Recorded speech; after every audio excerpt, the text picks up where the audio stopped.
नमस्कार मंडळी, साध्या सोप्या रेसिपीजमध्ये मी पूनम तुम्हा सगळ्यांचं मनापासून स्वागत करते। आज मी तुम्हाला दाखवणार आहे कोबीची अगदी साधी सोपी पण तेवढी दिसायला छान आणि चवीला अप्रतिम अशी भाजी। तर कोबीची भाजी ना घराघरांमध्ये बनते, पण मला असं वाटलं माझी ही रेसिपी तुमच्याबरोबर शेअर करावी म्हणून हा सगळा रेसिपीचा प्रोग्राम। तर त्यासाठी मी कोबी घेतलेला आहे, साधारणतः 200 ते 250 ग्रॅम छोटा कोबीचा गड्डा घेतला आहे। तो छान कट करून घ्यायचा आहे। कोबी जेवढा छान कट कराल ना तेवढीच भाजी छान दिसते पण आणि लागते पण। तर कोबी स्वच्छ धुवून बाजूला ठेवून द्यायचं जाळीवर, जेणेकरून त्यातलं पाणी निथळून जाईल सगळं। आणखी काय काय साहित्य लागणार आहे? टोमॅटो, हिरवी मिरची, कढीपत्ता आणि कोथिंबीर। कढई तापत ठेवली, कढईमध्ये 1 पळी भरून तेल घालायचं आहे। मोहरी घालायची 1 चमचा, जिरे अर्धा चमचा आणि पाव चमचा हिंग।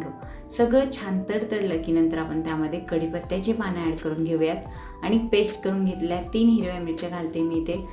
हिरव्या मिरच्यांची क्वांटिटी तुम्ही तुमच्या चवीनुसार कमी जास्त करू शकता। त्यानंतर अर्धा टोमॅटो ॲड करते, तो सुद्धा छान परतून घ्यायचा आहे। अर्धा चमचा हळद आणि अगदी थोडीशी साखर घालायची आहे।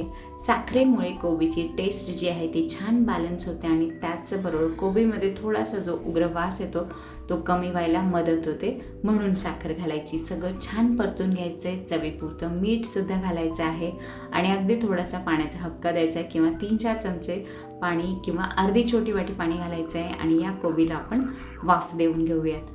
तुम्हाला हवं असल्यास तुम्ही कोबीमध्ये जेव्हा आपण टोमॅटो ॲड केला त्यावेळेस थोडेसे ताजे मटारचे दाणे घातले तर ते सुद्धा खूप छान लागतात या भाजीमध्ये।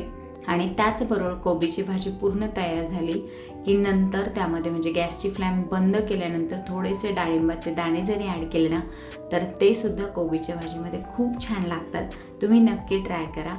तर कोबीला मी वाफ देऊन घेते 10 ते 12 मिनिटासाठी मंद आचेवर झाकण ठेवून वाफ घ्यायची। मध्ये मध्ये परतत राहायचे, जेणेकरून कोबी खाली लागणार नाही आणि शिजला की नाही तोही आपल्याला अंदाज येईल।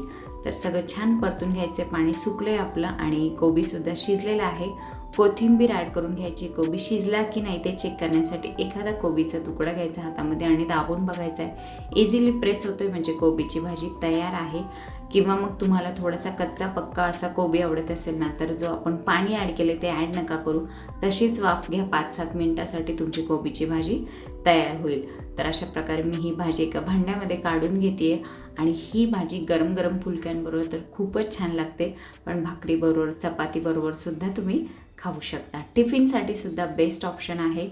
अगोदरच्या दिवशी तुम्ही कोबी चिरून आणि धुवून नितळायला असं तसंच ठेवून दिलं ना फ्रीजमध्ये, दुसऱ्या दिवशी तुम्ही त्याची झटपट भाजी बनवू शकता। त्याचबरोबर रेसिपी आवडल्यास लाईक करा, शेअर करा आणि माझ्या चॅनलला सबस्क्राईबसुद्धा करा। Thank you so much, bye bye.